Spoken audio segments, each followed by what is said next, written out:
अब 4 नंबर के तीसरे प्रश्न में देखिए, इसमें लिखा हुआ है 2x प्लस वाई माइनस 6 बराबर 0 और 4x माइनस 2y माइनस 4 बराबर 0 है। तो इसमें भी देख सकते हैं कि दो समीकरण दिया हुआ है और दोनों समीकरण से सबसे पहले संगत और संगत का जांच करना है। अगर संगत होगा तो हम लोग आगे ग्राफ ग्राफ बनाएंगे, अन्यथा ग्राफ नहीं बनाएंगे। तो यहाँ पर सबसे पहले तो सॉल्व लिखना है और इस समीकरण में देख सकते हैं कि समीकरण 1 और समीकरण 2 जो है, इसमें राइट साइड में 0 है, यानी कि बराबर के बाद में 0 है, इसमें भी बराबर के बाद में 0 है, मतलब ये पहले से मूल रूप में उपस्थित है। और मूल रूप में उपस्थित होता है तो और भी ज़्यादा हम लोगों को यानी कि एक तरह से बोल सकते हैं कि जो हल होगा या जो संगत और संगत का जो जांच करेंगे, अनुपात ज्ञात करने के लिए हमारे पास ज़्यादा अच्छा होगा, क्योंकि a1 b1 c1 a2 b2 c2 को डायरेक्ट हम लोग यहाँ से उठा सकते हैं। ठीक है, तो जो समीकरण दिया हुआ सॉल्व लिखने के बाद आपको ये लिख देना है 2x प्लस वाई माइनस 6 बराबर 0 और दूसरा समीकरण जो है 4x माइनस 2y माइनस 4 बराबर 0। यही यहाँ पर वैल्यू देख सकते हैं कि ये x के साथ में जो है वो a1 है, y के साथ में जो है b1 है और जो अचर पद है वो c1 है।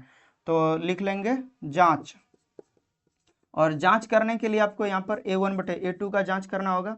तो a1 का वैल्यू यहाँ पर देख सकते हैं कि x के साथ में 2 है तो 2 हो जाएगा, और यहाँ पर x के साथ में 4 है तो a2 का वैल्यू 4 हो जाएगा। तो 2 को 2 से कटाएंगे एक बार में और 4 को 2 से कटाएंगे 2 बार में, तो इस तरह से 1 बटे 2 हमारे पास प्राप्त हुआ। अब b1 बटे b2 जब ज्ञात करेंगे तो यहाँ पर देख सकते हैं ये जो है y के साथ में 1 है तो यहाँ 1 लिखेंगे, और यहाँ पर y के साथ में -2 है तो -2 लिखेंगे। ठीक है, तो यहाँ पर आप देख सकते हैं कि a1 बटे a2 का मान 1 बटे 2 है और b1 बटे b2 का मान माइनस में 1 बटे 2 है, दोनों एक दूसरे के बराबर नहीं है। और इस स्थिति में यहाँ पर हम लोगों को लिखना है यहाँ a1 बटे a2 not equal to b1 बटे b2 है, अतः समीकरण युग्म संगत है। संगत इसलिए है क्योंकि जब इसका ग्राफ खींचेंगे तो ये इस तरह से एक दूसरे रेखा को प्रतिच्छेद करेगा।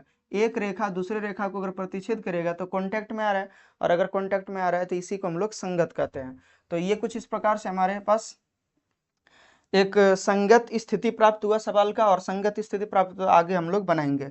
तो लिखना है ग्राफीय हल, और ग्राफीय हल जब बनाएंगे तो समीकरण 1 से चलना है, समीकरण 1 से। तो इसको हम लोग मान लेंगे समीकरण 1 और इसको समीकरण 2 मान लेंगे। तो पहले समीकरण 1 से यानी कि हल ज्ञात करेंगे, या फिर दो वैल्यू तो ज्ञात करना ही होगा क्योंकि ग्राफ बनाना है। तो सबसे पहले तो यहाँ पर देख सकते हैं समीकरण 1 जो है वो 2x प्लस वाई माइनस 6 बराबर 0 है।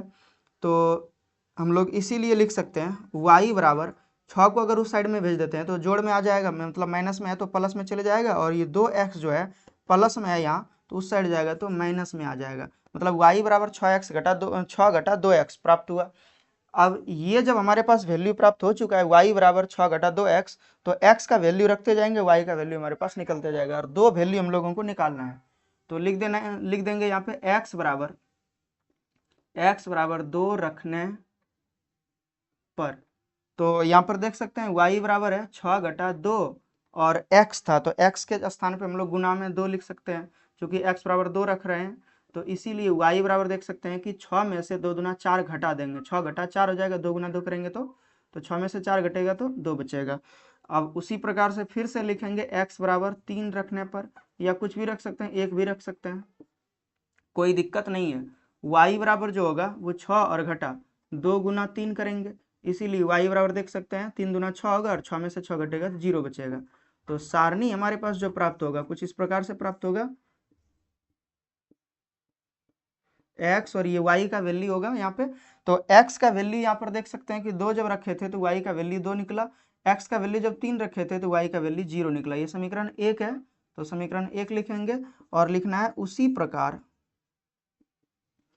जिस तरह से हम लोग समीकरण 1 का वैल्यू ज्ञात किया उसी तरह से समीकरण 2 का भी वैल्यू ज्ञात करेंगे। तो यहाँ पर लिखना है उसी प्रकार समीकरण 2 से। तो समीकरण 2 को आप देख सकते हैं कि कुछ इस प्रकार से लिखा हुआ है 4x घटा 2y घटा 4 बराबर 0 है। अब हम लोगों को किसी एक चर को सेपरेट कर लेना है, तो यहाँ पे -2y बराबर लिख लेंगे। ये माइनस में अगर है, या तो ये वाला जो वैल्यू यहाँ पे देख रहे हैं 4x है तो उस साइड में ले जाएंगे तो माइनस में 4x हो जाएगा, और ये प्लस में 4 हो जाएगा। अब यहाँ पर देख सकते हैं कि 2 है और इन दोनों में 2 उपस्थित है, तो कॉमन ले लेंगे 2 को और कटा देंगे, तो इसीलिए क्या हो जाएगा, यहाँ पर एक स्टेप और बढ़ाना होगा हालांकि यहाँ। तो -2y बराबर देख सकते हैं कि -2 अगर कॉमन ले लें तो यहाँ पे +2 बचेगा, 2x, और माइनस में यहाँ पे प्लस है उपस्थित, यहाँ पे देखिए प्लस है और माइनस बाहर किए हैं तो माइनस बचेगा 2। अब अगर ज़्यादा आपको दिक्कत है तो इसमें गुना करके देख सकते हैं, -2 गुना 2x करेंगे तो प्लस, यहाँ पे माइनस और अंदर में प्लस है तो प्लस माइनस -4x हो जाएगा, 2 दूना 4, और यहाँ -2 गुना -2 करेंगे तो माइनस माइनस प्लस और 2 दूना 4। ये जो बाहर में -2 दिख रहा है वो दोनों के साथ गुना होता है। अब यहाँ पर देख सकते हैं राइट साइड में भी यहाँ पे -2 है और लेफ्ट साइड में भी -2 है, तो -2 कैंसिल कर देंगे, तो y बराबर हमारे पास जो प्राप्त होगा वो y बराबर कुछ इस प्रकार से होगा, 2x घटा 2। अब 2x घटा 2 जब y बराबर प्राप्त हो चुका है तो अब हम लोग x का वैल्यू जब रखेंगे तो y का वैल्यू हमारे पास ज्ञात हो जाएगा। तो यहाँ पर लिख देंगे x बराबर 2 रखने पर, हालांकि और कुछ भी वैल्यू हम लोग लिख सकते हैं, जो समीकरण 1 में रखे हैं वो भी वैल्यू लिख सकते हैं, या तो समीकरण 2 में अलग अलग भी वैल्यू लिख सकते हैं, कोई दिक्कत हमारे पास नहीं है ऐसा कुछ। ठीक है, तो y बराबर देख सकते हैं कि यहाँ पे 2x घटा 2 प्राप्त हुआ था, तो यहाँ पर एक बार लिख दिए, या तो अगर नहीं भी लिखना है तो डायरेक्ट हम लोग वैल्यू को यहाँ लिखेंगे। तो y बराबर देख सकते हैं 2 गुना 2 करेंगे, क्योंकि x के स्थान पर 2 लिखना है, और -2, इसीलिए y बराबर देख सकते हैं 2 दूना 4, 4 में से 2 घटेगा तो 2 बचेगा। फिर x बराबर हम लोग 3 लिख देंगे तो रखने पर, तो x बराबर जब 3 रखेंगे तो y बराबर हमारे पास प्राप्त होगा 2 गुना 3, क्योंकि यहाँ पे x के स्थान पर 3 रखेंगे, और घटा 2, इसीलिए y बराबर देख सकते हैं 3 दूना 6 में से 2 घटेगा तो 4 बचेगा। तो यहाँ पर सारणी जो होगा वो कुछ इस प्रकार से होगा समीकरण 2 का, यहाँ पर x और ये y, x का वैल्यू जब हम लोग 2 रखे थे तो y का वैल्यू 2 निकला, और x का वैल्यू जब यहाँ पर 3 रखे थे तो y का वैल्यू 4 निकला। तो इस तरह से समीकरण 2 का भी सारणी प्राप्त हुआ है। अब आगे हम लोगों को इसका ग्राफ बनाना है, समीकरण 1 और समीकरण 2 के ही अनुसार से ग्राफ को खींचेंगे।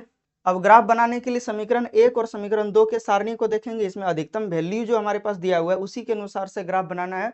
यहाँ पर देख सकते हैं इस सारणी में अधिकतम वैल्यू 3 है और इस सारणी में अधिकतम वैल्यू 4 है, तो कम से कम तो हम लोगों को यहाँ पर जो अक्ष है उस पर प्लस में यानी कि धनात्मक दिशा की ओर कम से कम 4 लेना है, और 4 से अधिक भी हम लोग ले सकते हैं, बन जाएगा, लेकिन 4 से कम अगर ग्राफ को बनाते हैं तो वो बनने में काफ़ी ज़्यादा प्रॉब्लम होगा, बनेगा ही नहीं। ठीक है, तो सबसे पहले तो अब हम लोग ग्राफ को बनाने के लिए x अक्ष और y अक्ष को खींच लेंगे। तो x अक्ष को बनाने के लिए यहाँ पर ये क्षैतिज लाइन खींचेंगे कुछ इस प्रकार से, तो ये x अक्ष हो गया, यहाँ x लिखेंगे, और इस साइड में x डैश्ड, और इसी जगह पर हम लोग y अक्ष को भी खींचने के लिए कुछ इस प्रकार से यहाँ पर ये y डैश्ड हो जाएगा नीचे की, और ऋणात्मक में होगा यहाँ, और ये y होगा, और बीच में यहाँ पर मूल बिंदु पर 0 होगा। और अब हम लोग देख सकते हैं कि यहाँ पे जो अधिकतम वैल्यू था 4, तो यहाँ 4 तक लेंगे, अगर ज़्यादा भी हो जाए तो कोई दिक्कत नहीं है। यहाँ पर 1 लेते हैं, यहाँ 2, यहाँ 3, ये 4 और ये 5।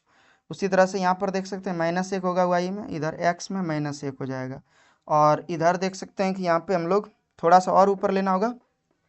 ये हमेशा आपको ध्यान देना है कि ये जो यहाँ पे जो यूनिट लिए हैं एक एक करके ये सब बराबर होना चाहिए, हालांकि देख सकते हैं यहाँ पे हल्का छोटा बड़ा हो सकता है। तो यहाँ पर 1 हो जाएगा, ये प्लस में, ये 2 हो जाएगा, ये 3, 4 और ये 5। तो अब हम लोग ग्राफ को बनाएंगे तो सारणी में देख सकते हैं जो वैल्यू दिया हुआ है समीकरण 1 का 2, 2 है। तो समीकरण 1 में जो है वो 2 और 2 है। सबसे पहले तो देखिए x में यहाँ पर 2 है और ये y में 2 है इधर से, तो इस बिंदु पर जो होगा ये समीकरण 1 का पहला वैल्यू यानी कि हम लोग स्थापित कर पाए कुछ इस प्रकार से x और y का। फिर देखिए यहाँ पर x का वैल्यू 3 है और y का वैल्यू 0 है, तो x में 3 और y में 0। तो यहाँ पर अब हम लोग बिंदु को लिख देंगे थोड़ा, यहाँ पर देख सकते हैं 2,2 होगा और ये 3,0 होगा, और इन दोनों बिंदु को आपको अच्छे तरीके से मिला देना है। मिलाने के लिए आपको कुछ करना नहीं है, ये दोनों बिंदु पर आपको स्केल ले जाना है और जहां से होके गुजरेगा आपको अच्छे से गुजार देना है। कोई दिक्कत नहीं है, कहीं पे भी अगर जा रहा है तो ग्राफ के बाहर जा रहा है तो भी प्रॉब्लम नहीं है, ग्राफ के अंदर जा रहा है अंदर में उपस्थित है तो भी कोई प्रॉब्लम नहीं है। और ये समीकरण 1 था, तो समीकरण 1 जो है वो कुछ इस प्रकार से था, 2x + y - 6 बराबर 0 था। तो इस तरह से समीकरण 1 को लिख दिए। और समीकरण 2 जो है, समीकरण 2 का जो सारणी यहाँ पर देख सकते हैं, 2 2 है पहले, तो x में 2 और y में 2, तो यही वाला बिंदु ज्ञात होगा। और फिर तीसरा जो है 3 और 4, तो x में देख सकते हैं 3 और y में 4, तो यहाँ पर 3 ये है, और y से अगर हम लोग 4 से आएंगे इधर, तो कुछ इस प्रकार से यहाँ पर बिंदु हमारे पास प्राप्त होगा एक। ठीक है, तो पहला बिंदु तो देख सकते हैं कि समीकरण 2 का पहला बिंदु यही था, 2 2 ये, और दूसरा बिंदु ये है। तो इन दोनों बिंदु को अब हम लोग आपस में मिलाएंगे। तो इसको जब मिलाएंगे तो ये भी एक ग्राफ बनेगा हमारे पास, देख सकते हैं। यहाँ पर बिंदु को दर्शा देना है थोड़ा सा, ये ज्यादा अच्छा होगा। बिंदु को अगर दर्शा देते हैं, यानी कि ये पहले इधर x में 3 है और y की ओर से 4 था। तो अब हम लोगों को लाइन खींचना है, तो ये देख सकते हैं कि इस प्रकार से ये खींचा गया। और इसमें जो समीकरण दिया हुआ था वो कुछ इस प्रकार से था, यहाँ पर देख सकते हैं 4x घटा 2y और घटा 4 बराबर 0। तो इस प्रकार से यानी कि ये प्रश्न संख्या 3 का ग्राफीय रूप से यानी कि हल हो चुका है। और अगर देख सकते हैं यहाँ पर अगर हल पूछे समीकरण 1 और समीकरण 2, जो समीकरण युग्म दिया हुआ था उसका एक हल यानी कि 2 और 2 हो गया, x का भी 2 होगा और y का भी वैल्यू 2 होगा।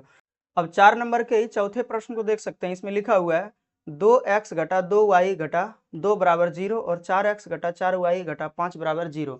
तो इसमें भी हम लोग सबसे पहले अनुपात से ज्ञात करेंगे कि संगत है या असंगत है, समीकरण युग्म को देखेंगे। उसके बाद फिर हम लोग अगर हमारे पास अगर संगत प्राप्त होगा तो फिर आगे ग्राफीय विधि से हल ज्ञात करेंगे, अन्यथा हल ज्ञात करने का कोई जरूरत नहीं है। तो यहाँ पर सबसे पहले तो सॉल्व लिखेंगे, और सॉल्व लिखने के बाद आपको एक बार उतार लेना है समीकरण को, 2x घटा 2y घटा 2 बराबर 0, और दूसरा समीकरण जो है 4x घटा 4y घटा 5 बराबर 0। अब इस समीकरण में खास बात यह है कि पहले से ये मूल रूप में उपस्थित है, चूंकि बराबर के दोनों समीकरण में देख सकते हैं बराबर के यानी कि राइट साइड में यानी 0 है, तो 0 उपस्थित अगर है तो हम लोग बोल सकते हैं कि ये मूल रूप में है। और मूल रूप में है तो डायरेक्ट हम लोग a1 b1 c1 a2 b2 c2 का वैल्यू निकाल सकते हैं। तो यहाँ पर कुछ इस प्रकार से हम लोग लिख लेंगे जांच, और जांच लिखने के बाद हम लोगों को लिखना है a1 बटे a2। तो a1 का वैल्यू देख सकते हैं, पहले समीकरण में x के साथ में जो गुना में है उसको a1 बोलेंगे तो 2, और दूसरे समीकरण में x के साथ में गुना में 4 है, तो ये 2 1 का 2, 2 दूना 4, तो ये 1 बटे 2 प्राप्त हुआ। उसी तरह से b1 बटे b2 का भी जांच करना है, तो यहाँ पर देख सकते हैं यहाँ पे y के साथ में -2 है, तो -2 लिखेंगे b1 का वैल्यू, और b2 का वैल्यू समीकरण 2 में देख सकते हैं कि y के साथ में -4 है, तो -4 लिखेंगे, माइनस से माइनस कैंसिल, 2 1 का 2, 2 दूना 4, ये भी 1 बटे 2 आया। अब दोनों बराबर आया तो तीसरा भी ज्ञात करेंगे, तो लिखेंगे एवं c1 बटे c2। अब c1 बटे c2 को हम लोगों को देखना है, तो यहाँ पर देख सकते हैं कि c1 का वैल्यू पहले समीकरण में अचर पद -2 है और दूसरे समीकरण में अचर पद -5 है, तो माइनस से माइनस कैंसिल हो जाएगा, तो 2 बटे 5 प्राप्त होगा हमें। अब देख सकते हैं कि यहाँ पर a1 बटे a2 बराबर b1 बटे b2, लेकिन c1 बटे c2 बराबर नहीं है, तो यहाँ पर लिख देना है यहाँ a1 बटे a2 बराबर b1 बटे b2 और बराबर नॉट इक्वल टू c1 बटे c2 है, यानी कि a1 बटे a2 is equal to b1 बटे b2 इज नॉट c1 बटे c2 है। अतः समीकरण युग्म असंगत है। असंगत क्यों है तो आपको बता चुके हैं पहले भी। इस स्थिति में समांतर रेखा होता है, एक रेखा दूसरे रेखा के समांतर होता है, और जब एक रेखा दूसरे रेखा के समांतर होगा तो एक दूसरे से कांटेक्ट नहीं करेगा, एक दूसरे से कांटेक्ट नहीं करेगा तो असंगत होगा। और यहाँ पे देख सकते हैं कि एक चीज से हम लोग बचे हैं आगे, कि बोल रहा था कि यदि संगत है तो ग्राफीय विधि से हल ज्ञात कीजिए। यहाँ पर देखिए असंगत हो गया, यानी कि आगे हम लोगों को अब नहीं बनाना है। तो इस प्रकार से ये पूरा प्रश्न 4 नंबर का 4 प्रश्न दिया हुआ था, टोटल कंप्लीट हो चुका है।